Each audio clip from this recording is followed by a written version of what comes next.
And so where we're going to talk about is it justifiable within the context of this play? He's moving, his right arm is up, but as soon as the ball is struck, he starts to rotate and turn his body.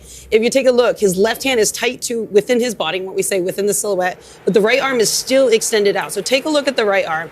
As soon as he begins to turn, his right arm stays a little bit there, and although the hand is out, it's going to be this next angle that's going to indicate and show that is a bit more of the decisive. This angle, right arm, right hand. Right, proximity, Christina. Look how close they are. Surely proximity is a mitigating factor for Anderson. It no longer is. Proximity is no longer a mitigating factor. It used to be, but when the current interpretations with handling, proximity has gone away. I'm sorry. Now, it's being started to be applied back in only when you are stepping in for a challenge and it deflects off your body. Proximity is starting to be added in, but proximity has been taken out over the past 3 years. I think it's brilliant the way you can explain it like that, but for me, for them to be looking for that as an handball is just never ever going to sit well with me. I'm sorry, that's just like, I don't know why they're going so deep into the science of that.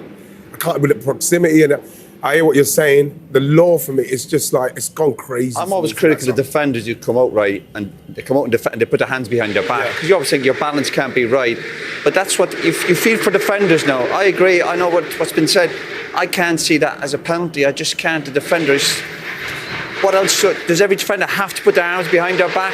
Then you're losing that balance in case. But the player then might maybe players might dribble at you and you're off balance, but you just feel for defenders now. That's not the game we grew up loving, these type of decisions. I think if that wasn't given in the penalty, I don't think everyone tonight or tomorrow morning would be going, well, you know, what a poor decision. It's crazy. And you're obviously a Premier League manager.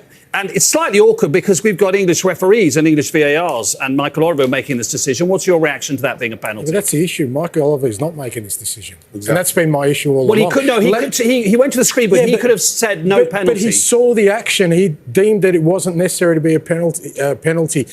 That's my problem. Okay? That is not why. I don't think that is why we brought in technology for that decision. That decision to me is quite an easy one. You know, like Roy said, if that wasn't paid, we wouldn't be talking about it tomorrow. And this is not on Michael Oliver. We're not criticising a referee here.